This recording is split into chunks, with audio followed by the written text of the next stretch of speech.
Good morning friends. আজ আমি রাজমা বানাবো।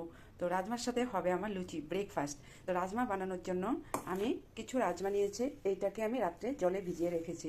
এখন এটাকে প্রেশার কুকারে দেবো। প্রেশার কুকারে দিয়ে এটাকে সেদ্ধ করব। দেখো, এখন আমি কড়াইতে তেল দিয়ে দিলাম। তো এখন আমি এখানে কিছু তেজপাতা, শুকনো লঙ্কা, এলাচ, দারচিনি সম্বাস দিয়ে দিলাম। কুচানো পেঁয়াজ, টমেটো, কাঁচা লঙ্কা, আলু সেদ্ধ করেছিলাম ওটাও দিয়ে দিলাম। এটাকে এখন ভাজা ভাজা করবো। স্বাদ অনুযায়ী লবণ দিয়ে দেবো, হলুদের গুঁড়ো দিয়ে দেবো, 1 চামচ পেঁয়াজ বাটা দিয়ে দেবো, আদা বাটা, রাজমাটাকে ছেড়ে দেবো। এটাকে এখন আমি নাড়াচাড়া করবো। এটা আমার ভাজা ভাজা হয়ে গেছে। এখন আমি সামান্য জল এড করবো এখানে।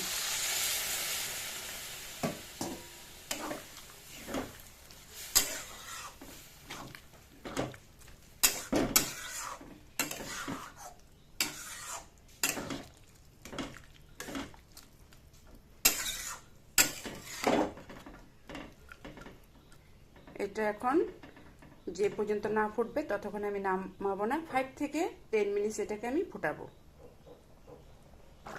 রেডি আমার রাজমা। রাজমার সাথে সাথে আমি কটা লুচিও ভেজে নিলাম ব্রেকফাস্টে।